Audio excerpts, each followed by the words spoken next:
अच्छा, अब बात करते हैं थोड़ा सा। मैं आपको यहाँ पे ये बता देता हूँ कि वो कौन कौन से एरियाज ऑफ फोकस हैं जो आपके एसपीएम का एक मेजॉरिटी पार्ट कंस्टिट्यूट करते हैं। उनको पढ़ने का, रिवीजन का क्या तरीका कार होगा, और फिर फॉर्मली हम अपना पहला टॉपिक पिक करेंगे और उस टॉपिक के ऊपर जो है वो बात करना स्टार्ट करेंगे। ठीक है, तो यहाँ पे थोड़ा सा मैं एक आपको बर्ड्स आई व्यू दे देता हूँ कि CFA3 एसपीएम को अब अप्रोच करने का, रिविजन करने का, क्योंकि पढ़ तो आप चुके हैं एक बार, रिवीजन वगैरह करने का, अप्रोच करने का यहाँ पे जो है वो क्या तरीका कार होगा, पहले उसके बारे में बात करते हैं, फिर उसके बाद हम इंशाल्लाह ताला अपने पहले फॉर्मल टॉपिक को यहाँ पे पिक करेंगे। सही। अच्छा जी,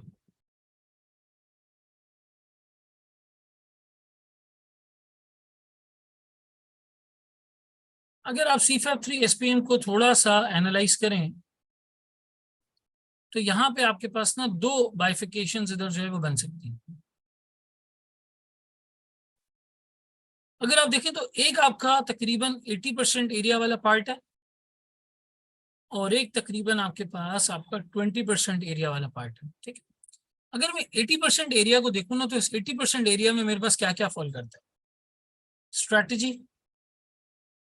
फिर स्ट्रैटेजी के अंदर internal analysis, external business environment, ये दोनों चीजें आ जाती हैं। ठीक है, तो स्ट्रैटेजी के अंदर हमारे पास इंटरनल, इंटरनल में सर ये सारी कैपेबिलिटी है, स्वॉट है, ये सब चीजें आ जाती हैं। ठीक है, स्ट्रेंथ्स वगैरह।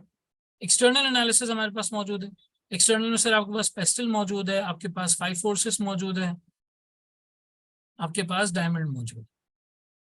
ठीक है, एट द सेम टाइम अगर यहाँ पे देखें तो इधर कंपटीशन को भी हम एनालाइज करते हैं, बिजनेस एनवायरनमेंट को भी एनालाइज करते हैं, और कंपेटिटिव स्ट्रैटेजीज की भी यहाँ पे बात करते हैं। कंपेटिटिव स्ट्रैटेजीज की अगर मैं बात करूँ तो सर कॉस्ट लीडरशिप, डिफरेंशिएशन, ठीक है, फोकस, लॉक इन स्ट्रैटेजी, ये सब चीजें यहाँ पर आ जाती है। और फिर अगर मैं यहाँ पे थोड़ा सा इसको और डीप डाइव करूँ तो इधर गैप एनालिसिस भी आ जाता है, जहाँ पे हम स्ट्रेटेजिक सेगमेंटेशन देखते हैं, कहाँ पे गैप है, किसी ने मार्केट में उसको केटर नहीं किया। ठीक है, स्ट्रेटेजी का एक मेजर एरिया। स्ट्रेटेजी के बाद अगर आप देखें तो आपका इंफॉर्मेशन टेक्नोलॉजी यानी कि IT का सारा का सारा एरिया यहाँ पे जो है वो मौजूद है। फिर आपका एरिया है मार्केटिंग, यहाँ पे है परफॉर्मेंस मेजरमेंट,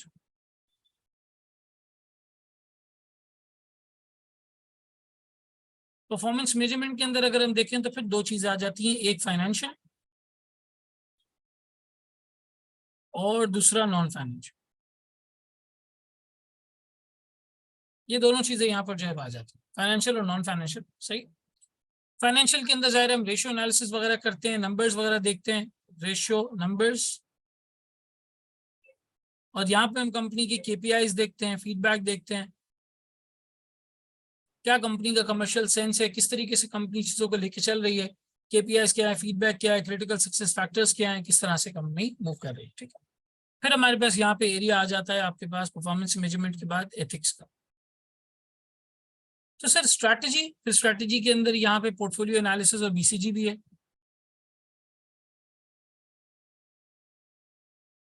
BCG, और फिर यहाँ पे स्ट्रेटेजिक डेवलपमेंट भी आ जाता है, जिसके अंदर आपके पास मर्जर्स एंड एक्विजिशन आ जाता है, जिसके अंदर आपकी JVs आ जाती हैं, जिसके अंदर आपकी फ्रेंचाइजिंग आ जाती है, जिसके अंदर आपकी लाइसेंसिंग आ जाती है।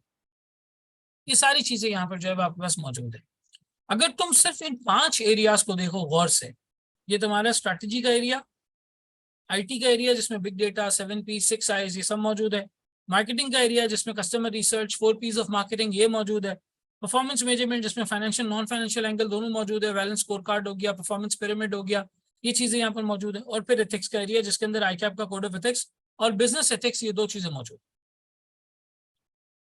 बिजनेस एथिक्स और ICAP का कोड मौजूद है। ठीक है, ये सारी चीजें मिला के आपका 80% एरिया कंस्टिट्यूट करती है। तो भाई लाख आपको कोई व्हाट्सएप पे मैसेज करे कि जी ये इंपॉर्टेंट पॉइंट है और वो फला इंपॉर्टेंट चैप्टर है, फला इंपॉर्टेंट एरिया है, कि इस बार ये पूछने वाला है, किसी नजूमी के चक्कर में मत जाना, किसी नजूमी के चक्कर में मत जाना। पहली अटेम्प्ट में बहुत सारे स्टूडेंट्स ने मुझे मैसेज किया कि सर ये पहली अटेम्प्ट में नेटवर्क एनालिसिस आ चुका है, दूसरी अटेम्प्ट में नहीं आएगा, इसको छोड़ सकते हैं, हमारे पास वक्त नहीं है, टाइम नहीं है। अब लोगों ने रिस्क लिया, छोड़ के चले गए, पूछ लिया दूसरी अटेम्प्ट में उसने। दोनों अटेम्प्ट में उसने नेटवर्क एनालिसिस का सवाल दे दिया, बल्कि दूसरी अटेम्प्ट में तो और थोड़ा सा मुश्किल करके दिया, डिफरेंट करके दिया सवाल को, चार्ट बना दिया, कैलकुलेशन करवाई। पहले वाले में चार्ट ही नहीं दिया था, वो आपको बनाना था। तो बहरहाल जितने ये नजूमी थे जिन्होंने बैठ के प्रेडिक्शंस की थी, और जो है वो मौलवियों से, जो पंडितों से पूछा था जाके जी क्या आने वाला है हमारे अगले अटेम्प्ट के एग्जाम में, उनके लिए जो है वो मुश्किलात खड़ी हो गई थी। ये 80% एरिया आपके पास ऐसा है जो आई कैप किसी भी तरीके से सिचुएशनल तौर पे आपसे जो है वो असेस कर सकता है। आपने बिल्कुल भी इस एरिया को 100% जो है वो छोड़ के नहीं जाना, कुछ भी एरिया इसमें से छोड़ के नहीं जाना। स्ट्रैटेजी आपने तरीके से पूरा कवर करना है, आईटी आपने पूरा कवर करना है, मार्केटिंग आपने पूरा कवर करना है, परफॉर्मेंस मैनेजमेंट पूरा कवर करना है, एथिक्स आपने यहाँ पे पूरा कवर करना है। और फिर सर परफॉर्मेंस मैनेजमेंट देखिए तो पूरा फाइनेंशियल नॉन फाइनेंशियल रिपोर्टिंग, इसमें सीएसआर वाली चीज भी आ जाती है, सस्टेनेबिलिटी रिपोर्टिंग वाली। तो ये 80% एरिया आपका ऐसा है जो यहाँ पे आपने 100% कवर करके जाना है। ठीक है, सस्टेनेबिलिटी रिपोर्टिंग भी हमारे पास इसी के अंदर मौजूद है। अब आ जाते हैं ये 20% एरिया पे। सर ये 20% एरिया है जिसको आप प्रायोरिटी में बेशक रिविजन करते वक्त बाद में रख दें, ठीक है, कोई ऐसी मसले वाली बात नहीं है, आप इसको बाद में रख दें, लेकिन छोड़ के इसको भी ना जाए, कोशिश करें। इसमें आपके पास सारा का सारा ये बिजनेस ऑपरेशंस वाला एरिया,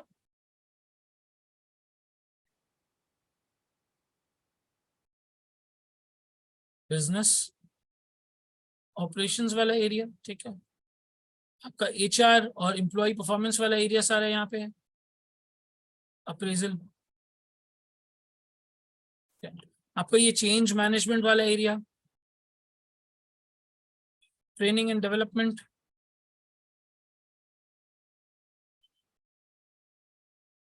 मैनेजमेंट चैलेंजेस वगैरह, जो सारी चीजें आईकेप की स्टडी टेक्स्ट के हिसाब से आप देखेंगे, ये सारा का सारा 20% एरिया में आता है।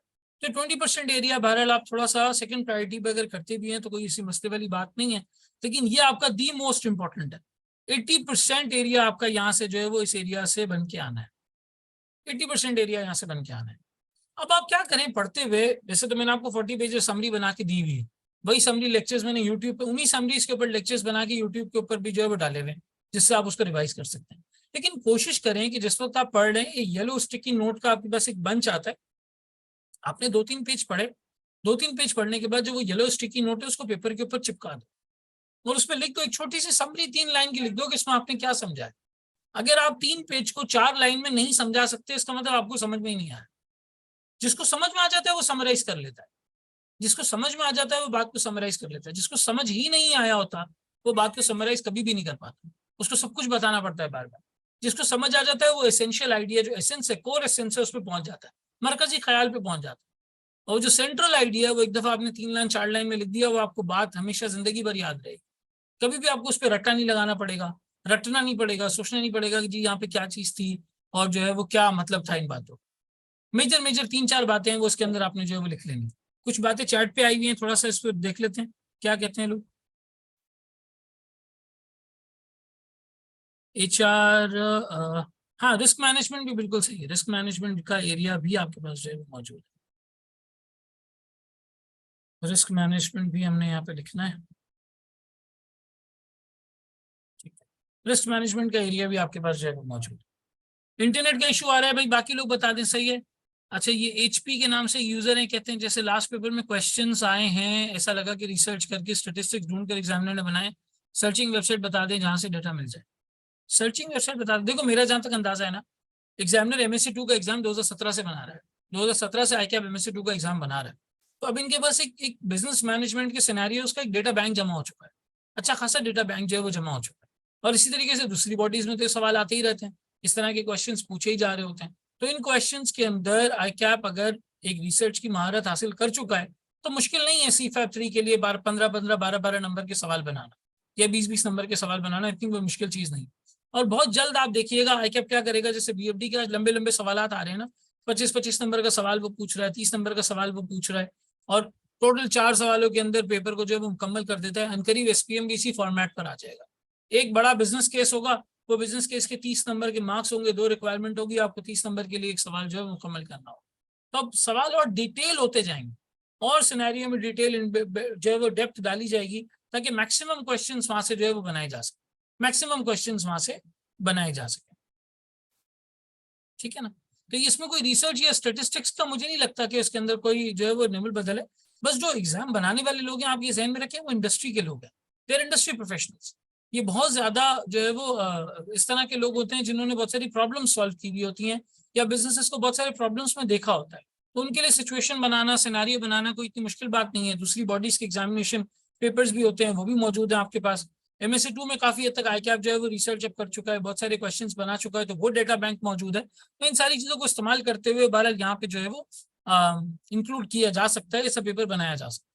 तो मैंने मोस्ट इंपॉर्टेंट और इसके बाद जो 20% आपका एरिया है, दोनों में इसको बाइफिकेट कर दिया है। रिस्क मैनेजमेंट में बहुत ज्यादा प्रेडिक्ट कर रहा हूँ कि ICAP इसके ऊपर एक अच्छा बड़ा सवाल बना के देगा, क्योंकि पिछली 2 अटेम्प्ट से ICAP का इस एरिया पर फोकस ही नहीं किया था। बिजनेस ऑपरेशंस को लास्ट टाइम फोकस किया गया, इस दफा मुझे लगता है इसी तरीके से रिस्क मैनेजमेंट को फोकस किया जाएगा। तो बिजनेस ऑपरेशंस, रिस्क मैनेजमेंट और ये चेंज मैनेजमेंट में network analysis, flow chart. Network analysis, flow chart के चांसेस थोड़े कम है इस दफा, रिस्क मैनेजमेंट के चांसेस और बिजनेस ऑपरेशंस के चांसेस ज्यादा है रिलेटिवली, क्योंकि वहां से अच्छा एक क्वालिटी क्वेश्चन जो है वो बन सकता है। सर आपकी तरीकाकार क्या होना चाहिए? जिस वक्त आप किताब पढ़ रहे हैं, चीजों को रिवाइज कर रहे हैं, छोटे छोटे स्टिकी नोट्स येलो पेपर वाले आप अपने बुक के पेज के ऊपर चिपका दें। 2-3 पेजेस की 2-3 लाइन 4 लाइन के अंदर वहां समरी करने की कोशिश करें। एग्जाम से पहले आप एक दफा वो समरी नोट घुमाएंगे, आपको समझ में आ जाएगा यहाँ पे बात क्या हो रही है, यहाँ पे वो क्या है, क्या रहा है, ठीक है ना। और हमेशा अपने आप से किताब पढ़ते वक्त, अभी जो उन लोगों के लिए ये बात है जिन्होंने अभी बुक नहीं पढ़ी है, जो पहली बार पढ़ेंगे, हमेशा बुक रीड करते वक्त अपने आप से ये सवाल पूछो, वाई। अगर ये बात यहाँ पे लिखी हुई है तो क्यों लिखी हुई है? अगर वो कहता है कि भाई कॉस्ट लीडरशिप अचीव करने वाले अपनी सेल्स प्राइसेस को कम कर सकते हैं, तो क्यों कर सकते हैं भाई? क्यों कर सकते हैं, अपने आप से पूछो। क्यों किसी प्रोडक्ट की प्राइस कम की जा सकती है? क्यों किसी प्रोडक्ट को कम कॉस्ट में बनाया जा सकता है? सर अगर एक प्रीमियम डिफरेंशिएटेड एक जबरदस्त फीचर्स वाला प्रोडक्ट है, तो क्या वो कम प्राइस में बन सकता है? नहीं, वो तो बन ही नहीं सकता। वो कम प्राइस में थोड़ी बन सकता है, तो फिर कैसा प्रोडक्ट कम प्राइस में बनेगा? सर एक स्टैंडर्ड नो फ्रिल आइटम जिसके अंदर कोई बहुत ज्यादा स्पेशलिटी नहीं है, वो हो सकता है लो कॉस्ट में बन जाए। जैसे कि मिसाल के तौर पे होटल इंडस्ट्री की एग्जांपल ले लें। अब ये PC मेरियट की आप एग्जांपल उठाएंगे, मूव इन पिक की उठाएंगे, इधर हाई एंड डिफरेंशिएटेड प्रोडक्ट्स, बहुत ही प्रीमियम प्रोडक्ट्स हैं, बहुत ही प्रीमियम चार्ज करते हैं। लेकिन आप अगर चले जाएं मरी वगैरह की साइड पे चले जाएं, शोगरान चले जाएं, आप जो है वो बालाकोट चले जाएं, कश्मीर चले जाएं, वहां पे जो रिजॉर्ट्स हैं, जो मीडियम साइज कमरे होते हैं, जहाँ पे मीडियम साइज जो रिजॉर्ट्स होते हैं, मीडियम साइज होटल्स होते हैं, सेम नेचर की चीजें हैं, एक जैसे कमरे सब जगह पे बने, स्टैंडर्ड प्रोडक्ट है। पता है यार, बेसिक आपको जो है वो जिंदगी गुजारने के लिए वहां पे एक हीटर वीटर मिल जाएगा, जिससे कमरा जो है वो थोड़ा सा हॉट टेम्परेचर रहे, मीडियम टेम्परेचर रहे, ढंग का जो है वो फर्नीचर मिल जाएगा, एक आध इंटरनेट का एक्सेस होगा उसके अंदर, और 2-4 ऐसी बेसिक सहूलियात, पानी वगैरह की अवेलेबिलिटी होगी। उसके अंदर आप ये नहीं एक्सपेक्ट कर सकते कि आलीशान सा बेड लगा हुआ होगा, बेहतरीन सी फैसिलिटीज होंगी कमरे के अंदर। आप फोन मिलाएंगे तो जी सर्विस डिपार्टमेंट आपकी सर्विस के लिए हाजिर होगा, सुबह आप 8 बजे बोलेंगे हमें लॉन्ड्री करनी है, तो वो आपका शर्ट जो है वो इस्त्री करके देंगे। ये चीजें वहां पे नहीं होंगी। एक बेसिक स्टैंडर्ड प्रोडक्ट होगा, इस स्टैंडर्ड प्रोडक्ट की कॉस्ट कम की जा सकती है, कभी लेबर को अच्छा मैनेज करके, कभी ऑपरेशंस को अच्छा मैनेज करके, कभी वेस्टेजेस को कम करके, कभी अपनी मैन्युफैक्चरिंग प्रोसेस को इंप्रूव करके आदमी अपनी कॉस्ट कम कर सकता है। लेकिन एक स्टैंडर्ड प्रोडक्ट बनाया जा सकता है, एक अच्छा प्रोडक्ट बनाया जा सकता है। जब आपकी कॉस्ट कम आ गई, अब आप उसी मार्जिन पे जो कंपेटिटर मार्जिन कमा रहा है, उसी मार्जिन के ऊपर कम प्राइस में चीज को जो है वो सेल कर सकते हैं। हमेशा अपने आप से पूछा करो, वाई, ऐसा क्यों लिखा हुआ है, ये कैसे हो सकता है? देखो, जब तक बिजनेस थ्योरीज को एक्चुअल बिजनेस से लिंक नहीं करोगे, तब तक एग्जाम में आने वाले एक्चुअल बिजनेस का जवाब नहीं दे पाओगे। अब तो 2 अटेम्प्ट हो गई ना, मैं खैर समर 22 से ये बोलता बोलता थक गया लोगों को कि रट्टा मारना जरूरी नहीं है, रट्टा मारना जरूरी नहीं है, चीजों को समझना जरूरी है। अब 2 अटेम्प्ट हो गई, लोगों को बात समझ में आ गई है कि यार रटा रटाया 100% हम रिप्रोड्यूस करके आ रहे हैं, हमारे पेपर नहीं निकल रहा। हमें समझना पड़ेगा कि उस सिचुएशन में बोल क्या रहा है, क्या बात कर रहा है वो। अगर मैं सिनेरियो की बात करूं ना यहाँ पे, तो सिनेरियो को करने की हमारी अप्रोच क्या होनी चाहिए? देखो, सबसे पहला step 1, read and understand well. सबसे पहला स्टेप 1, इसमें भी बारे में मैंने बड़ी एक डिटेल्ड वीडियो यूट्यूब पे बनाई है कि टिप्स एंड जो है वो टेक्निक्स क्या होती हैं ड्राफ्टिंग की। मैं थोड़ा सा यहाँ पे इसको समराइज कर देता हूँ। सबसे पहले आपने सिनेरियो को अच्छे से पढ़ना है और अंडरस्टैंड करना है। आप में से कितने लोग हैं, मुझे बताइएगा ऑनेस्टली, ठीक है, ऑनेस्टली बताइएगा, आप में से कितने लोग हैं जिन्हें रीडिंग करते वक्त 3-4 मिनट के बाद या तो जमाई आती है, कोफ्त आती है, या ऐसा होता है कि यार ये क्या कर रहे हैं हम? हाँ जी, जल्दी से बताएं, जल्दी से, सच बोलेंगे, पार्टिसिपेट करेंगे तो मजा आएगा थोड़ा सा। बिल्कुल, कोफ्त कोफ्त आती है, कहते हैं भाई क्या ये क्या काम कर रहे हैं।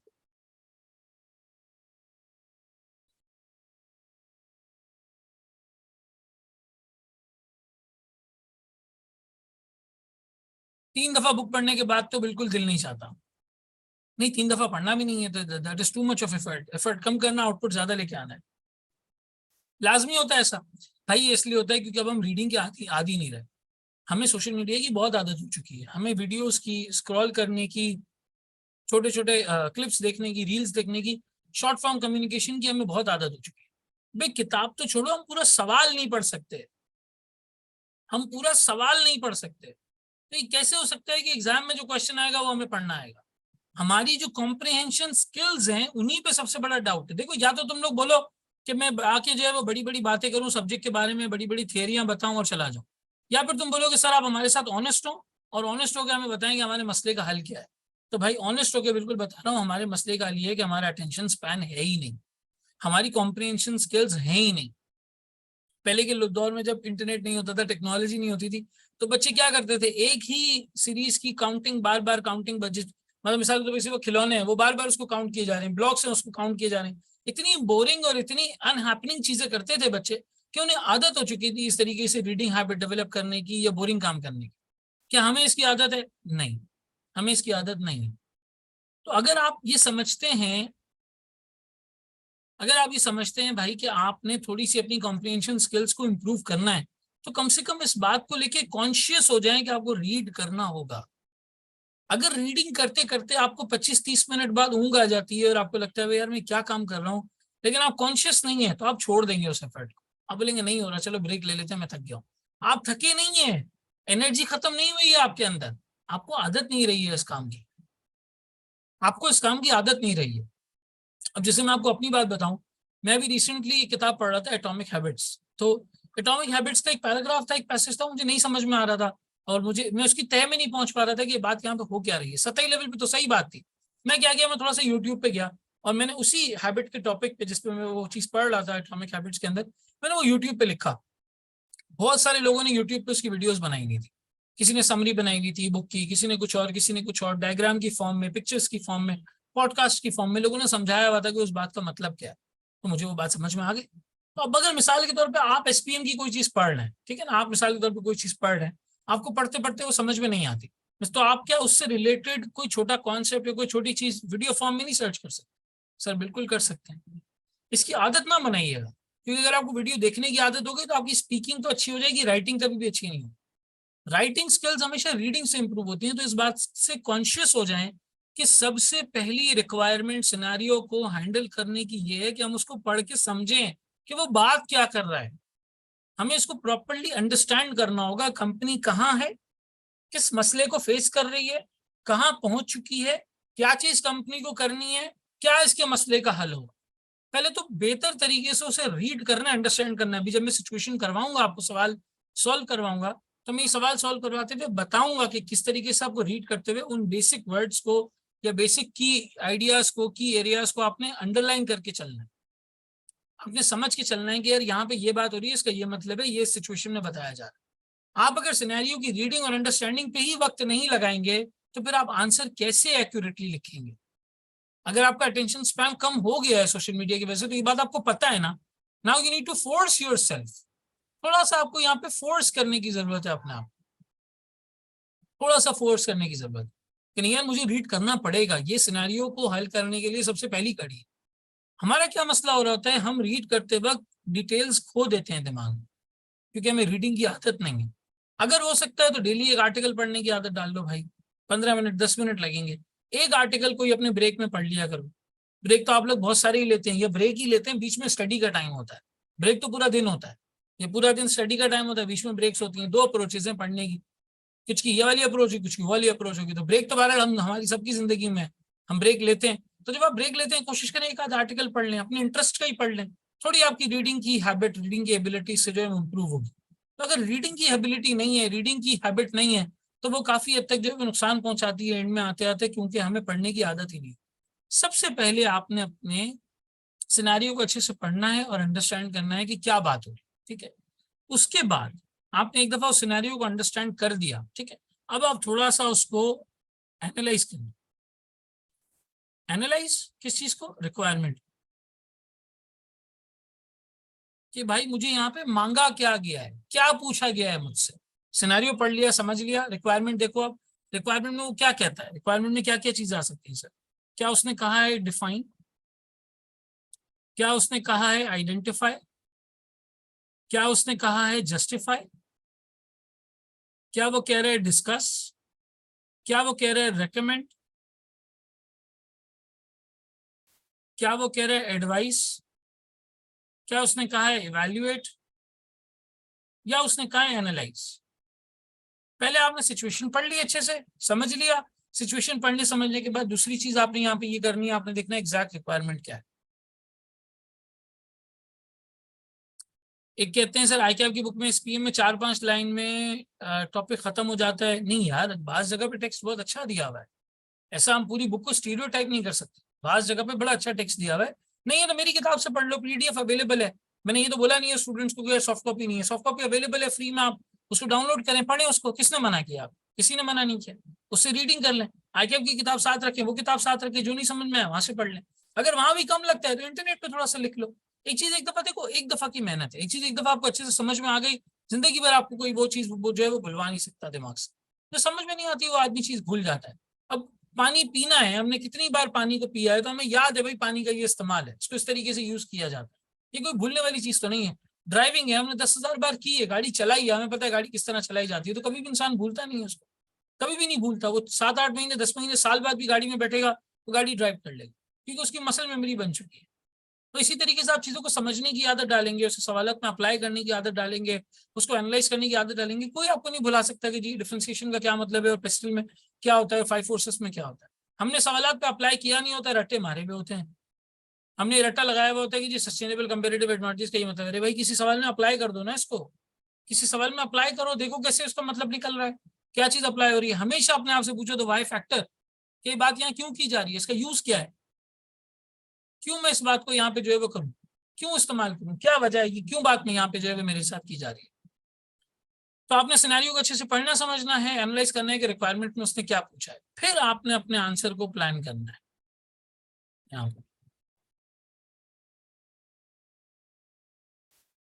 प्लान या brainstorm your answer.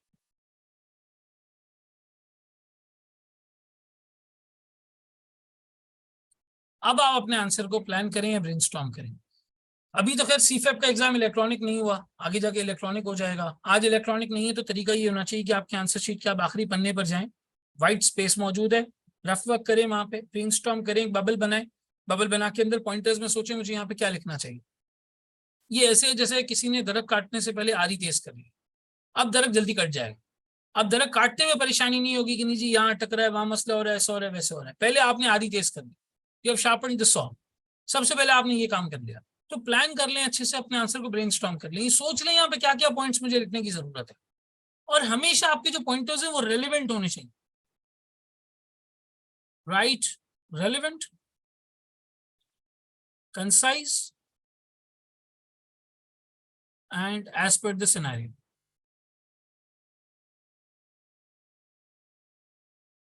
As per the scenario का मतलब सर सिनेरियो से लिंक होता हुआ, जो सिनेरियो में मसला पेश हो रहा है उससे लिंक होता हुआ वो पॉइंट है। जैसे मिसाल के तौर पे अगर उसने सिनेरियो पे तुमसे मार्केटिंग के बारे में नहीं पूछा, सिर्फ वो तुमसे बिग डेटा के यूजेस पूछ रहे हैं, तो बिग डेटा का यूज बता दो। हाँ, टारगेटेड एड्स एंड प्रमोशंस चलाई जा सकती हैं, वो बिग डेटा का इस्तेमाल है। कस्टमर की ट्रेंड्स एंड प्रेफरेंसेस पता की जा सकती हैं, वो बिग डेटा का सवाल है, बता दो। लेकिन उसमें ये नहीं बताना आपको कि वेबसाइट का स्ट्रक्चर क्या होना चाहिए, या वेबसाइट कैसी दिखनी चाहिए, वेबसाइट में कैसी क्वालिटीज होनी चाहिए। वो बिग डेटा के बारे में पूछ रहा है, आप बिग डेटा के बारे में बता दें। अगर वो एथिक्स में गया है मिसाल के तौर पे सेल्फ रिव्यू थ्रेड के ऊपर, तो आपने एडवोकेसी के बारे में बात ही नहीं करनी, आपने जो है वो किसी और चीज के बारे में बात ही नहीं करनी। अगर वो बात कर रहा है मिसाल के तौर पे इंटरनल एनालिसिस के बारे में, कंपनी की अपनी स्ट्रेटेजिक कैपेबिलिटी, कंपनी के अपने इंटरनल मसाइल, तो आपको एक्सटर्नल के बारे में बात ही नहीं करनी कि कंपटीशन बहुत ज्यादा बढ़ चुका है। रिक्वायरमेंट को अच्छे से समझ के रेलेवेंट बात करनी है। जो कैरेक्टर्स यानी जिन फर्जी नामों को ICAP ने सवाल में इस्तेमाल किया, उन नामों को इस्तेमाल करते हुए जवाब लिखना है। अगर ICAP सवाल में कह रहे हैं रामिज ने ये किया, बताओ अब इसको क्या करना चाहिए, तो रामिज ने क्या किया वो लिखो, और रामिज को क्या करना चाहिए, रामिज के नाम का इस्तेमाल करो आंसर के अंदर, ताकि तुम्हें भी समझ आए कि तुम उसी बात का जवाब दे रहे हो जो बात उसने रिक्वायरमेंट में पूछी है, और तुम अपनी किताब से जवाब नहीं दे रहे। तुम्हें किताब का कोई पैराग्राफ वहां पे रिप्रोड्यूस नहीं करना है, तुमने रेलिवेंट बात करनी है। अगर वो कहता है आइडेंटिफाई, सिर्फ लिस्टिंग कर दो चीजों, अगर वो कहता है जस्टिफाई, तो फिर किसी एक पॉइंट की साइड लो और बताओ कि तुम्हारा क्या पॉइंट ऑफ व्यू बनता है। अगर वो कहता है डिस्कस, तो प्रोज एंड कॉन्स दोनों बता दो। अगर वो कहता है इवेल्युएट, तो प्रोज एंड कॉन्स दोनों बता दो। अगर वो कहता है एनालाइज, तो प्रोज एंड कॉन्स, गलतियां, मसले मसाइल, ये सारे बता दो। अगर वो कहता है मिसाल के तौर पे रेकमेंड, तो फिर एक रेकमेंडेशन दो। अगर वो कहता है एडवाइस, तो एक रेकमेंडेशन दो। बताओ उसको कि यहाँ पे क्या सही होना चाहिए, क्या गलत होना चाहिए और क्यों, वाई फैक्टर, कंक्लूजन के साथ, एक छोटे से कंक्लूजन के साथ। तो भाई आप मेरा जो है वो इस पर मुशाहिदा, ये कंक्लूजन, ये मेरे हिसाब से कंपनी को ये करना चाहिए, इसका रीजन ये ड्यू टू दिस। करते करते छोटे कंक्लूजन के साथ आपने ओवरऑल पर्सपेक्टिव में ये चीज वहां पे जो है वो बता देनी और ओवरऑल लेवल पे अपने लिए जो है वो एक आसानी पैदा करनी है कि आपको रिक्वायरमेंट समझ आ जाए। कितने लोगों को ये लगता है, हाँ जी, कितने लोगों को ये लगता है कि यहाँ पे आए क्या आपकी रीडिंग टाइम के अंदर हमें पूरा क्वेश्चन पेपर पढ़ना चाहिए? हाँ भाई, यस या नो लिखेंगे तो बड़ा आसान हो जाएगा। क्या करना चाहिए रीडिंग टाइम में, कोई बताएगा? चलो एक आया है सर, यस, मुझे लगता है पूरा पेपर पढ़ना चाहिए रीडिंग टाइम में। फिर क्या करना चाहिए? आकिब कहते हैं रिक्वायरमेंट्स। चलो जबरदस्त, बिल्कुल सही कॉन्सेप्ट है लोगों का यहाँ पे। सर मैं अगर रीडिंग टाइम की बात करूँ ना, तो रीडिंग टाइम को हमें किस तरह बाइफिकेट करना चाहिए?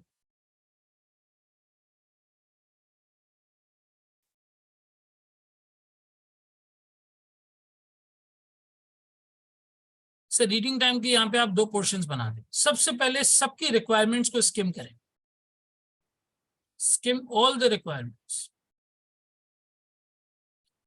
आपने पेपर को पूरा स्किम किया, रिक्वायरमेंट को स्किम किया, आपको पता चला अच्छा इसने एक सवाल जो है वो 5 फोर्सेस पे पूछा है, एक सवाल जो है वो फ्रेंचाइजिंग लाइसेंसिंग के ऊपर आया है, एक क्वेश्चन बाजार लग रहा है कि आईकैप जो है वो यहाँ पे परफॉर्मेंस मेजरमेंट रेशियो एनालिसिस की बात कर रहा है, एक जगह पे जो है वो एथिक्स का क्वेश्चन है और एक सवाल में रिस्क मैनेजमेंट आ गई।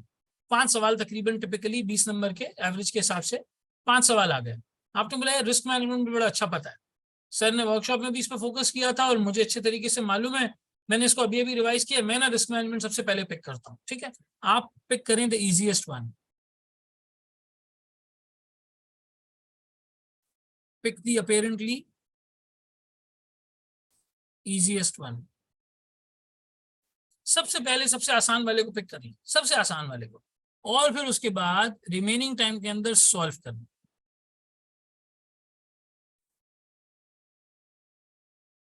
पहला क्वेश्चन पढ़ के ब्रेनस्टॉर्म करना शुरू करें कि यहाँ पे क्या कह रहा है, यहाँ पे क्या बात कर रहा है।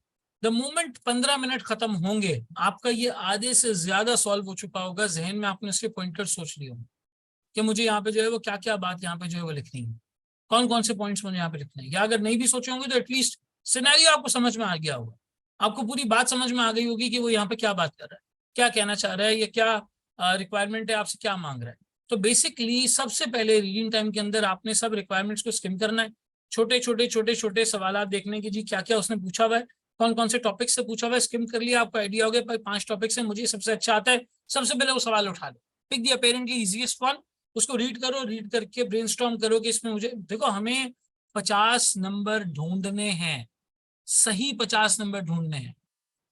हमें ये नहीं करना कि हम हर सवाल को 100% सही करने के चक्कर में दूसरे सवाल का टाइम जाया कर। ठीक है, कोई मेरिटोरियस बच्चे होते हैं, गोल्ड मेडलिस्ट बच्चे होते हैं, मैं उनकी बात नहीं कर रहा, वो एक्सेप्शनल होते हैं, कर लेते हैं पूरा पेपर बड़ा अच्छे तरीके से कर लेते हैं, तभी उनका गोल्ड मेडल आ जाता है, मेरिट आ जाता है। लेकिन मैं अपने जैसी आवाम की बात कर रहा हूँ, मेरा कभी गोल्ड मेडल नहीं आया है, क्या कभी मेरिट नहीं आया, हमेशा मैं बॉर्डर पे बाउंड्री पे जो है वो पास हुआ करता था। वो FAR 2 का एग्जाम होता, उसमें कैश फ्लो छूट गया, AFR का एग्जाम था, उसके अंदर कोई 3-4 नंबर की जो है वो एफ्रिक 1 के साथ डेफिटेक्स की एंट्री आ गई थी, वो रह गई। फिर इसी तरीके से जो है वो SPM तो चलो पूरा हो ही जाता है, उसमें टाइम कम होता है। टैक्स के अंदर मेरा एक सवाल एक दफा एडवांस टैक्स के अंदर रह गया था, कभी थोड़ा ऑडिट के अंदर रह गया, मैक के अंदर एक आध पार्ट रह गया, तो हर चीज रह जाती है, हम लोगों की रह जाती है, हम कोने पे पास होते हैं, चलते चलते बस वो एग्जामिनर घसीट के हमें बॉर्डर की तरफ ले आता है तो हम पास हो जाते हैं, वरना तैयार तो हमने फेल होने वाला ही किया होता है, इतने ब्रेक लिए होते हैं, इतनी तैयारी कच्ची की होती है। लेकिन बहरहाल रीडिंग टाइम को हमें अच्छे तरीके से यूटिलाइज करना चाहिए। हमें सबसे पहले नंबर 1 पे स्किम कर लेना चाहिए तमाम रिक्वायरमेंट्स को। स्किम करने के बाद हमें अपेरेंटली सबसे आसान वाले को जो है वो पिक करना चाहिए और सबसे पहले उसको सॉल्व करने की बारे यहाँ पे जो है वो कोशिश करनी चाहिए। आपने रेलिवेंट सिनारियो यहाँ पे सिनारियो को आपने अच्छे से अंडरस्टैंड किया, आप समझा, पढ़ने की कोशिश की, फिर उसके बाद आपने रिक्वायरमेंट को एनालाइज किया कि आप यहाँ से क्या मांग रहा है, फिर उसके बाद आपने ब्रेनस्टॉर्म किए पॉइंट्स को और आपने रेलेवेंट बिल्कुल कंसाइज बात यहाँ पे लिखने की कोशिश की। थोड़ा सा चीजों को अंडरस्टैंडिंग के लेवल पे जाके देखें, भाई ये कंपनी ऐसा करेगी तो इससे क्या होगा। मिसाल के तौर पे एक गाड़ी की कंपनी का सिनेरियो आ गया आपके पास, उसमें उसने बोला जी हैचबैक है, जी बोनट वाली डिग्गी वाली गाड़ी है, जी इलेक्ट्रिक कार है। ये एक सिनेरियो रिसेंटली हमारे एग्जाम में आया था। तो आप थोड़ा सा उसमें डीप डाइव करें, भूल जाए आपकी किताब के कौन से पेज नंबर से सवाल आया है, भूल जाए, कॉमन सेंस पे चीजों को लेके आए, बेसिक अंडरस्टैंडिंग भी लेके आए। अच्छा ये एक प्रोडक्ट है, इसकी सेल्स इतनी है, देखो ये सेल्स गिर रही है, कोविड का टाइम है, अच्छा ये कोविड के टाइम पे इस वजह से गिरी होगी। यार ये वाला प्रोडक्ट है, मार्केट में कोई भी ऑफर नहीं कर रहा, कस्टमर्स को चाहिए, देखो यहाँ पे स्ट्रेटेजिक गैप, कंपनी को इस स्ट्रेटेजिक गैप को ऐसे जो है वो यूज करना चाहिए। कंपनी जो है वो फ्रेंचाइज देने जा रही है। अच्छा फ्रेंचाइज में क्या होता है यार, फ्रेंचाइज के बेसिक उसूल ये कहते हैं कि बड़ा स्टैंडर्ड प्रोडक्ट हो, प्रोसीजर्स अच्छे बने हुए हो ताकि लोग उसको फॉलो कर सकें। यहाँ तो कंपनी के प्रोसीजर्स ही अच्छे नहीं है, कैसे फ्रेंचाइज देगी कंपनी यहाँ पे। नहीं यार, आपने आंसर में लिखा कि भाई कंपनी के प्रोसीजर्स स्टैंडर्डाइज नहीं है, तो कंपनी को यहाँ पे जो है वो फ्रेंचाइज नहीं देनी चाहिए। फ्रेंचाइज देगी तो जो है वो खराबी पैदा होगी और सामने वाला जो है वो ब्रांड को और खराब करेगा, क्योंकि प्रोसेस अच्छे नहीं है। ऐसे थॉट प्रोसेस होना चाहिए, इस तरह से आपने सोचना है कि यार ये कंपनी की सिचुएशन है, कंपनी ये कर रही है, कॉमन सेंस क्या कहता है। अब स्टूडेंट क्या करते हैं, सिनेरियो पढ़ते ही बुक का पेज नंबर याद करते हैं, अरे यार ये बात कहाँ, पेज नंबर 61 पे लिखी हुई थी, पेज नंबर 63 पे लिखी हुई थी, पेज नंबर 91 पे लिखी हुई थी, पेज नंबर 165 पे लिखी हुई थी, 170 पे लिखी हुई थी। कहाँ से आके आपने सवाल बनाया है। हम लगे पड़े होते हैं बुक की थ्योरी को रिप्रोड्यूस करने में, कि बस जब मैं किताब में रट्टा मार के आया हूँ ना, बस मैं वो बता दूं जो मैं किताब में रट्टा मार के आया। अब आप मुझे बताएं, आप एक डॉक्टर के पास जाते हैं, अपना मसला बताते हैं, अपना प्रॉब्लम बताते हैं, और डॉक्टर आपसे कहता है कि देखिए जी टाइप 2 डायबिटीज की फलाना रिसर्च, और इस साल के अंदर इस डॉक्टर ने ये बात इस किताब के इस पेज नंबर पे लिखी थी, उसमें ये लिखा हुआ। मरीज बोलेगा भाई मुझे नहीं जाननी तेरी रिसर्च, मुझे नहीं जाननी तो कौन सी किताब पढ़ के आया, मुझे बता मेरे मसले का हल क्या है, मैं जो इस बीमारी से गुजर रहा हूँ इस बीमारी का हल क्या है, मुझे अभी क्या करना है, मुझे ये बता, what should I do at the moment. फिर अगर आपको कोई मॉडल याद आता है, कोई थ्योरी याद आती है, तो आप बेशक उसको दलील के तौर पे प्रेजेंट कर दें कि यार इस राइटर ने 5 फोर्सेस का मॉडल दिया था, इसने पोटस डायमंड का मॉडल दिया था, उसमें ये लिखा हुआ है, इसने पेस्टल का दिया था, उसमें ये लिखा हुआ है। आप बेशक उन मॉडल्स के नाम बताएं, कोई मसले वाली बात नहीं है, लेकिन थोड़ा सा उस सिचुएशन के अंदर कॉमन सेंस तो यूज करें, समझें तो सही कंपनी के साथ हो क्या रहा है, फिर अपनी नॉलेज लगाएं जो आप पढ़ के आए। अब पढ़ते हुए अगर आपने उसको रट्टे के अंदाज में पढ़ा है, समझा नहीं है बात को कि बात है क्या, अगर समझा नहीं है और रट्टे के तौर पे पढ़ा हुआ है, तो फिर आप एग्जाम में रटी रटाई बात ही लिखने की कोशिश करेंगे। तो जो स्टूडेंट्स मेरे पास आके ये कहते हैं ना कि सर मुझे समझ बहुत अच्छा आया, मुझे याद भी हो गया, उसमें लिख नहीं पा रहा, अरे जब समझ अच्छा आया तो क्यों नहीं लिख पा रहे। इसका मतलब तुमने चीजों को सिर्फ उसकी अपेरेंट ट्रांसलेशन के तौर पे लिया है। ट्रांसलेशन अलग चीज है, मीनिंग अलग चीज, मीनिंग अलग चीज है, ट्रांसलेशन अलग चीज है। ये होता है बिग डेटा के अंदर। आप अमूमन बच्चों से पूछो बिग डेटा का मतलब, बोलते हैं जी बहुत सारा डेटा एक वक्त में आपके पास आ गया, ये बिग डेटा है। बहुत सारा डेटा एक वक्त में आपके पास आ गया, ये बिग डेटा है। तो ऐसे तो हमें भी बहुत सारा डेटा जो है वो बचपन से अब तक मिला हुआ है।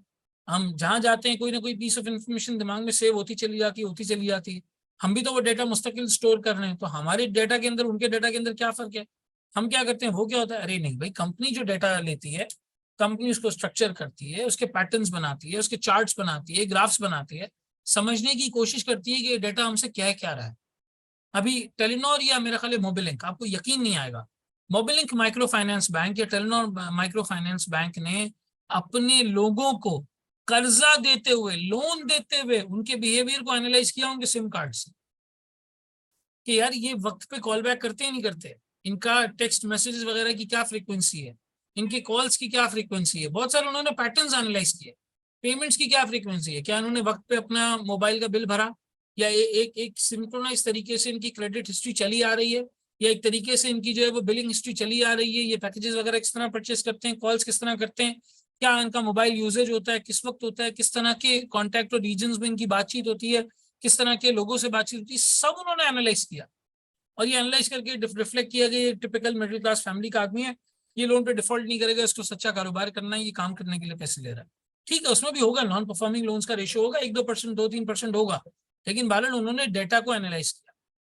इसी तरीके से कंपनी किस्त बाजार, उसने बिग डेटा को इस्तेमाल किया, किस तरह से उन्होंने पाकिस्तान की मिडिल क्लास कंज्यूमर की माइंडसेट के लिए बहुत सारे डेटा कलेक्ट किया और उसको एनालाइज करके कहा कि यार इन लोगों को बेसिक नेसेसिटीज जैसे लैपटॉप है, फ्रिज है, वॉशिंग मशीन है, इन चीजों की जरूरत होती है।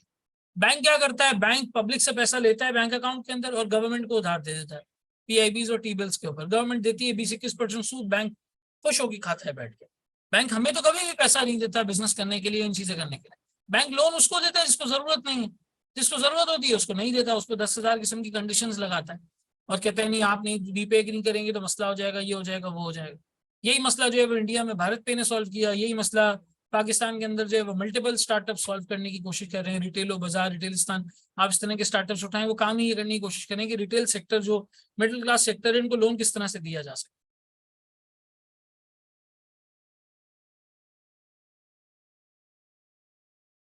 थोड़ा सा जो ये सिनेरियो ड्राफ्टिंग स्टूडेंट्स इतनी ज्यादा कंप्लेन करते हैं, उसका भाई असल वजह उसकी ये होती है कि आपने चीजों को जब रीड किया होता है तो उनको समझा नहीं होता है on the basic sense, common sense level पे जाके समझा नहीं होता, फिर रट्टा लगा लिया होता है। आपने ये समझ लिया कि जी कॉस्ट लीडरशिप में चीज सस्ती होती है, डिफरेंशिएशन में महंगी होती है, फोकस में वो एक नीश आवाम के लिए होती है। नहीं नहीं, थोड़ा सा उसके अंदर तो जाएं, कैसे प्रोडक्ट होते हैं, किस तरह के प्रोडक्ट होते हैं जो कॉस्ट लीडरशिप में जाते हैं। डिफरेंशिएशन में वर्ड डिफरेंट का मतलब क्या है, क्यों ये डिफरेंट है, कंपटीशन में कब कॉस्ट लीडरशिप की तरफ जाना चाहिए, कब डिफरेंशिएशन की तरफ जाना चाहिए, इसका मतलब क्या है।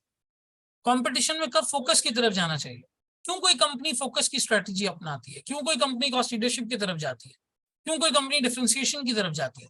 अगर कंपटीशन टाइट हो तो फिर क्या होगा, कंपटीशन हल्का हो तो क्या होगा।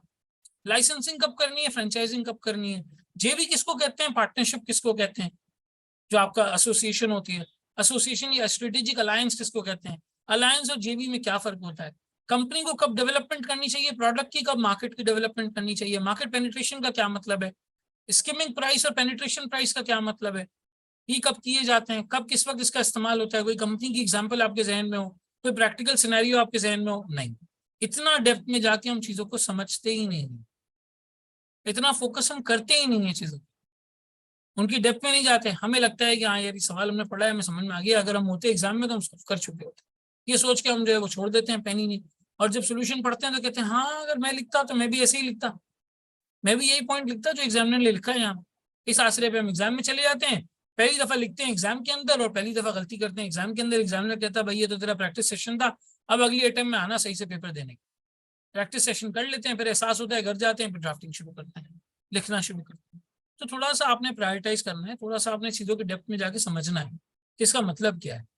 अगर आज मैं आपसे पूछता हूँ, मिसाल के तौर पे आज मैं आपसे पूछता हूँ कि फूड पांडा कंपटीशन में कहाँ खड़ा है, तो मुझे बताओगे फूड पांडा क्या स्ट्रैटेजी अपना रहा है, कॉस्ट लीडरशिप, डिफरेंशिएशन, क्या समझ में आता है आपको यहाँ पे। चलो मैं आपको एक एग्जांपल देता हूँ। फूड पांडा इस वक्त अपने रेस्टोरेंट्स को, जो उसके रेस्टोरेंट्स हैं, जो फूड पांडा के प्लेटफॉर्म पे रेस्टोरेंट्स लिस्ट हुए हैं, उन रेस्टोरेंट्स को खुद सब्जी उगा के दे रहा है, खुद सब्जी उगा के दे रहा है। वो फार्मिंग के अंदर चले गए, बेसिकली सब्जी खुद उगा के दे रहे हैं, और उस सब्जी को न सिर्फ वो अपने रेस्टोरेंट्स को देते हैं बल्कि वो बाहर भी देते हैं। जो दूसरे फूड पांडा, डिलीवरी हीरो है कंपनी का नाम, डिलीवरी हीरो बेसिकली पूरी दुनिया में ऑपरेट करती है मल्टीपल ब्रांड नेम्स के साथ। पाकिस्तान में इनका ब्रांड नेम फूड पांडा है, हो सकता है कहीं और भी फूड पांडा का नाम हो। तो वो यहाँ के रेस्टोरेंट्स को भी सब्जी देते हैं और फिर एट द सेम टाइम ये कोशिश करते हैं कि वो बाहर भी एक्सपोर्ट करें, फिर जो बाहर की चीजें उनको यहाँ पे लाने की कोशिश करते हैं। मुझे बताओ क्यों गया होगा फूड पांडा इस सब्जी के बिजनेस में, क्यों गया होगा, वो फार्मिंग के बिजनेस में क्यों गया, what do you think, agriculture क्यों करना चाहता है फूड पांडा। इंटीग्रेशन, वर्टिकल इंटीग्रेशन है, ये फूड पांडा का रॉ मटेरियल है। देखो जिन्होंने वर्टिकल इंटीग्रेशन का, ये फूड पांडा का रॉ मटेरियल है। डाइवर्सिफिकेशन। अच्छा अब मैं आपको एक और हिंट देता हूं, एक और हिंट देता हूं। फूड पांडा अपने रेस्टोरेंट्स को जब ये सब्जी प्रोवाइड करता है तो बहुत ज्यादा मार्जिन नहीं रखता, बहुत ज्यादा मार्जिन नहीं रखता है। अब बताओ अब क्या रीजन होगा, हाँ जी अब क्या रीजन होगा। यमुना थोड़ा उसको डिफाइन करें ना, कॉस्ट लीडरशिप का क्या मतलब है, what do you mean by cost leadership. मैं आपको माइक अनम्यूट करने की इजाजत दे रहा हूँ, आप माइक अनम्यूट करके बात कर सकते हैं। कॉस्ट लीडरशिप क्यों करना चाह रहा है, क्यों अचीव करना चाह रहा है, वो तो रेस्टोरेंट को दे रहा है, वो तो रेस्टोरेंट को प्रोवाइड कर रहा है।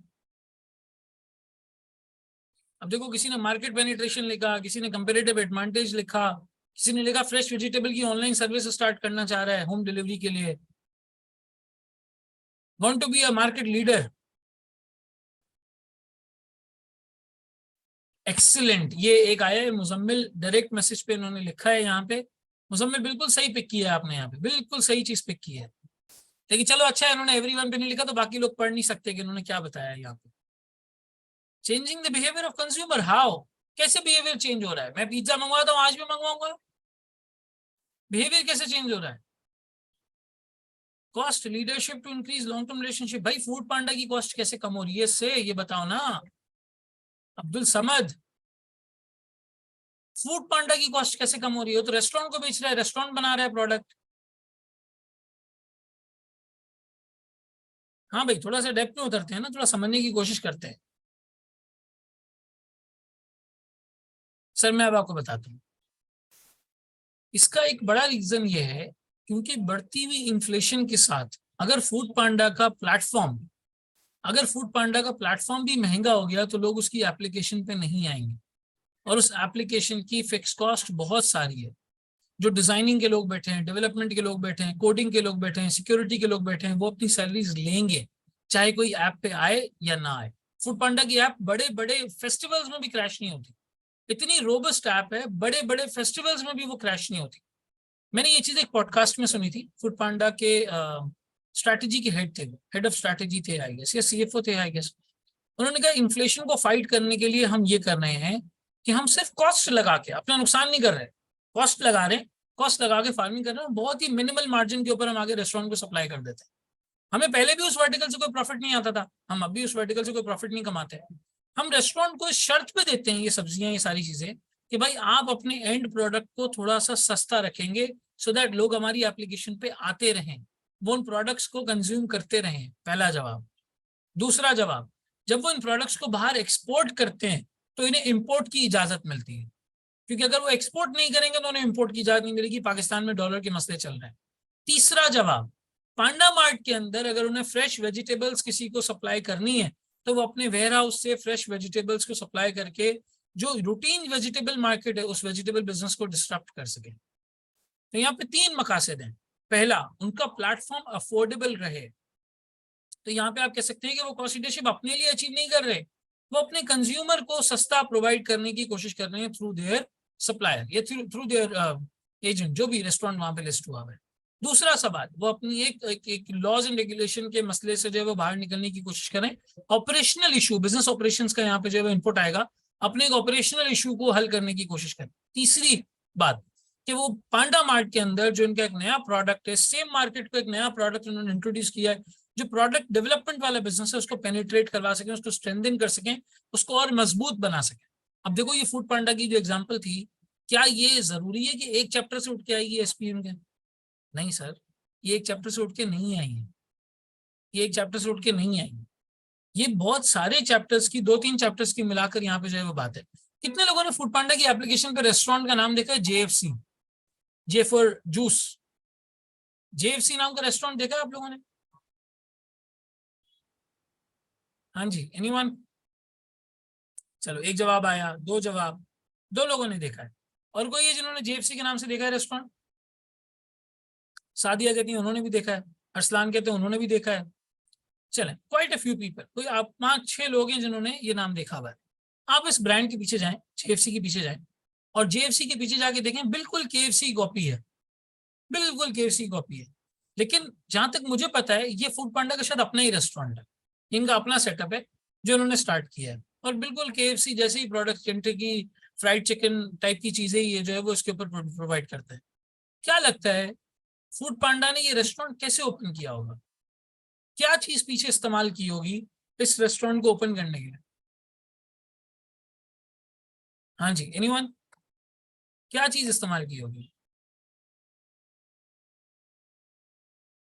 है आपकी स्टडी, आपकी एसपीएम से ही जवाब है इसका। क्या स्ट्रेटजी रही होगी, क्या ऐसा किया होगा इन्होंने कि यहाँ पर ये मिलता जुलता रेस्टोरेंट जो है वो खोल पाए? एक्सीलेंट अब्दुल समद, बिल्कुल सही जवाब। इसका जो आंसर है वो बिग डेटा है, इसका आंसर डेटा है। उन्होंने केंटकी चिकन, जो फ्राइड चिकन होती है, फ्राइड चिकन इंजॉय करने वाले कस्टमर्स का डेटा स्टडी किया।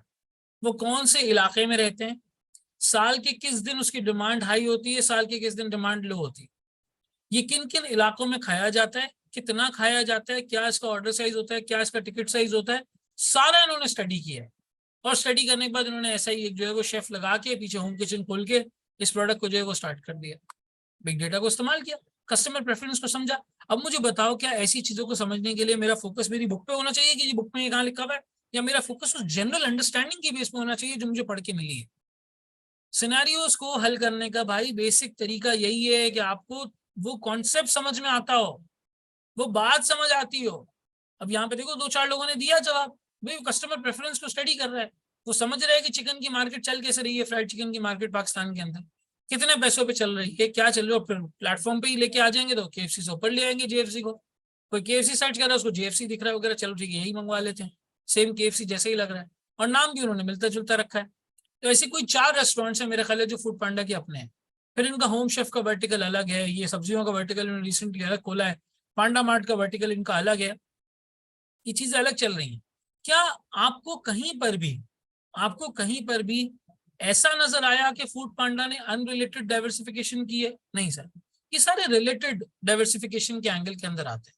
हॉरिजॉन्टल डाइवर्सिफिकेशन आप कह सकते हैं कि इंटीग्रेशन, सॉरी हॉरिजॉन्टल इंटीग्रेशन कह सकते हैं जो ये फूड पांडा करता चला जा रहा है। एक ही से related product related product related product, जैसे सीमेंट की जो फैक्ट्री होती है उसकी बिजली को खुद बनाता है।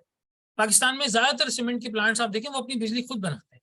तो एक सीमेंट की कंपनी है, उसने क्या किया, बिजली बनाते बनाते उसको बिजली बनाना आ गई, उसने एक आईपीपी का बिजनेस खोल लिया, इंडिपेंडेंट पावर प्रोड्यूसिंग का बिजनेस खोल लिया कि हम बिजली बना के गवर्नमेंट को बेचेंगे। अब उन्हें सीमेंट बनाते बनाते बिजली बनाना तो आ गई थी, उन्हें समझ आ गया था बिजली बनती कैसे, उन्होंने बिजली का नया प्लांट लगा लिया।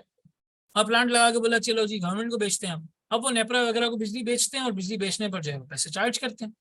तो ये रिलेटेड प्रोडक्ट है, मेरी ही एक्सपर्टीज, मेरी ही सोच फिक्र, मैंने एक मिलते जुलते प्रोडक्ट के अंदर जो है वो इन्वेस्ट कर दिया जिसके बारे में मुझे पता है, मुझे आता है। ये रिलेटेड या हॉरिजॉन्टल इंटीग्रेशन जो है वो कहलाती है। अब देखो वो बिजली वैसे ही बना रहा था अपनी सीमेंट कंपनी के लिए, उसने यहाँ पे एक और जो है वो कंपनी खोल ली। तो इस तरह की इस लेवल ऑफ अंडरस्टैंडिंग के साथ अगर आप एग्जाम में जाएंगे, आपको समझ आएगा कि बिजनेस के क्रिस्टल कॉन्सेप्ट्स क्या हैं, कब किस वक्त क्या कहाँ पर कैसे करना चाहिए। आप एग्जाम में सिनेरियो को अंडरस्टैंड करेंगे, आप सिनेरियो का जवाब देंगे।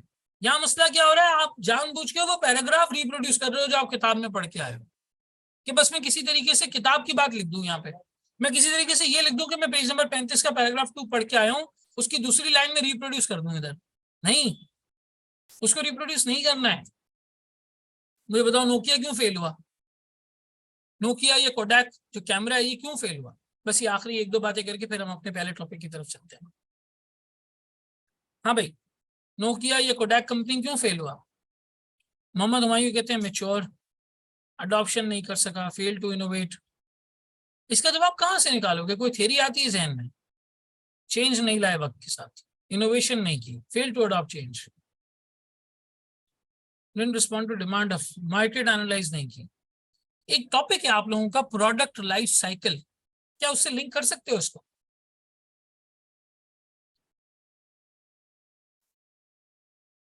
प्रोडक्ट लाइफ साइकिल में हार्डवेयर की इंपॉर्टेंस कहाँ आ चुकी थी? हार्डवेयर की इंपॉर्टेंस कहाँ आ चुकी थी product life cycle? Sir maturity नहीं, डिक्लाइन की तरफ चली गई। अब डिक्लाइन हो रही थी आहिस्ता आहिस्ता, उन्होंने अपने आप को वक्त पे चेंज नहीं किया, वक्त पे चेंज नहीं किया।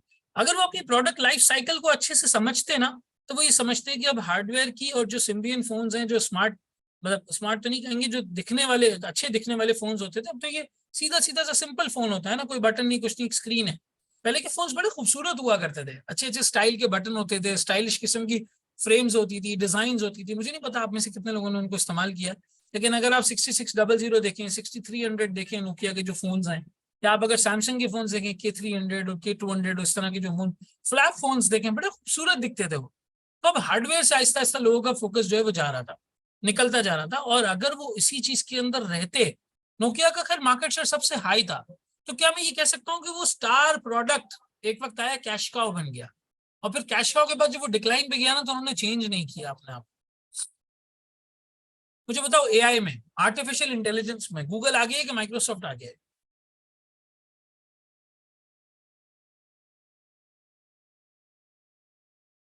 हाँ जी, गूगल आ गया, माइक्रोसॉफ्ट आ गया, सारे लोगों ने माइक्रोसॉफ्ट लिखा है। क्यों सर? ओपन एआई में पहले इन्होंने जो जो चैट जीपीटी है, ओपन एआई के अंदर माइक्रोसॉफ्ट ने पहले $1 अरब डाला, फिर $10 अरब डाला, फिर $10 अरब डाला। गूगल ने एट द सेम टाइम वक्त पे एआई की तरफ जो है वो नहीं किया। इनफैक्ट उन्होंने अपना बॉट बनाने की कोशिश की, उस बॉट में एरर आया, तो उस दिन गूगल की मार्केट कैपिटलाइजेशन अच्छी खासी गिर गई, बिलियंस में अमाउंट था, मुझे एग्जैक्ट नंबर नहीं याद। गूगल की मार्केट कैपिटलाइजेशन ठीक ठाक नीचे आ चुकी, ठीक है ना।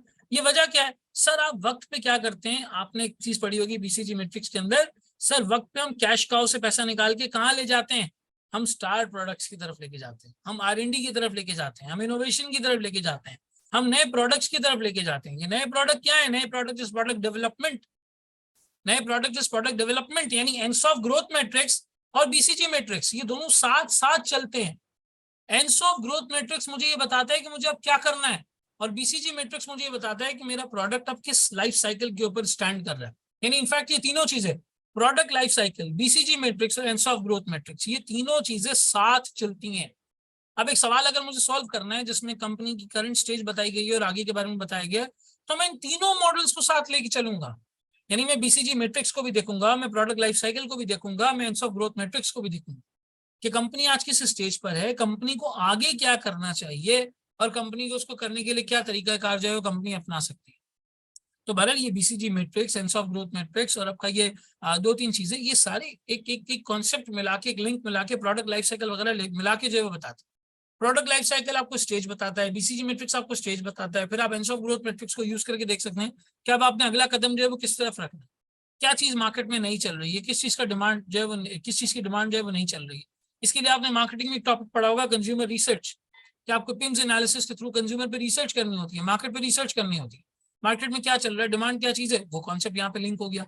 अब मैं अगर हर किसी को रटे रटाए तरीके से किताब के फॉर्म में आंसर देना शुरू करूंगा तो मेरा आंसर बहुत क्लीशेड और रटा रटाया सा हो जाएगा। नहीं, मुझे अपनी ये सारी अंडरस्टैंडिंग को इस्तेमाल करके एक अच्छे तरीके से अपने आंसर को यहाँ पे जो है वो प्रेजेंट करना है। अच्छा, तमीम कहते हैं बिल्कुल तमीम तुम्हारा सही जवाब है, इनका इंटरनेट डिस्कनेक्ट हो गया था सर। ये कहना है जीएफसी के लिए सारा डेटा केएफसी का इस्तेमाल किया गया, किस तरीके से डेटा एनालाइज करके टारगेट किया गया कि कहाँ कहाँ से ऑर्डर्स प्लेस होते हैं। बिल्कुल यही स्ट्रैटेजी, बिल्कुल यही स्ट्रैटेजी थी। लेकिन देखो आज कितनी मजबूरी है, केएफसी को अभी भी फूड पांडा के थ्रू अपना सामान तो है जो है वो बेचना है, अपने प्रोडक्ट्स तो जो है वो बेचना ही बेचना है, ठीक है। तो बहरहाल हमें एक सिचुएशन को, एक सिनेरियो को एक पेज नंबर के लेंस से नहीं देखना चाहिए। हमें होलिस्टिकली जब चीजें समझ आई भी होंगी ना, तो हमें समझ आएगा कि यार इसके अंदर हमसे एग्जैक्टली पूछा क्या जा रहा है। तो भाई बहुत फोकस करना है किस चीज पे सर? आपने बहुत फोकस करना है रीडिंग पे, आपने बहुत फोकस करना है अंडरस्टैंडिंग पे, आपने एनालाइज करना है आपसे पूछा क्या जा रहा है, what is the exact requirement, हमें करना क्या है यहाँ पे। फिर आप अपने आंसर को सुकून से प्लान करें, ब्रेनस्टॉर्म करें, और फिर उसके बाद रेलेवेंट बात, कंसाइज बात, टू द पॉइंट बात लिखें, बताएं कि यहाँ पे मुझे क्या बात यहाँ पे जो है वो बतानी है, क्या बात यहाँ पे जो है वो मुझे लिखनी है। अगर ये आपका तरीकाकार होगा सिनेरियोस को अटेम्प्ट करने का, तो इंशाल्लाह ताला आपका पासिंग रेशियो बढ़ जाएगा। बेशक आप 20-25 सवाल कर लें इस अप्रोच के ऊपर, हर चैप्टर के 2-2, 3-3, 4-4 सवाल अटेम्प्ट कर लें, आपको समझ में आ जाएगा मुझे चीज़ों को लेके कैसे चलना है, मुझे लिखना कैसे है, मुझे समझना कैसे है, मुझे आइडिया कैसे लेना है कि यहाँ पे एग्जैक्ट रिक्वायरमेंट क्या है। बाकी कोई रॉकेट साइंस इस पेपर के अंदर नहीं है यार, 3-4 ये चीज़ों का ख्याल रखना है। इन 3-4 चीज़ों का आप ख्याल रखेंगे, आपके लिए इंशाल्लाह ताला आगे बहुत ज़्यादा आसानी वाला मामला हो जाएगा। बड़ा ईजी तरीके से आप जो है वो चीज़ों को लेके चल सकते हैं, कोई ऐसी मस्ते वाली या परेशानी वाली बात आपको इंशाल्लाह ताला नहीं होगी। अब बताओ किसी का कोई क्वेश्चन है? क्वेश्चन नहीं है तो अब हम फॉर्मली अपने पहले टॉपिक की तरफ चलते हैं।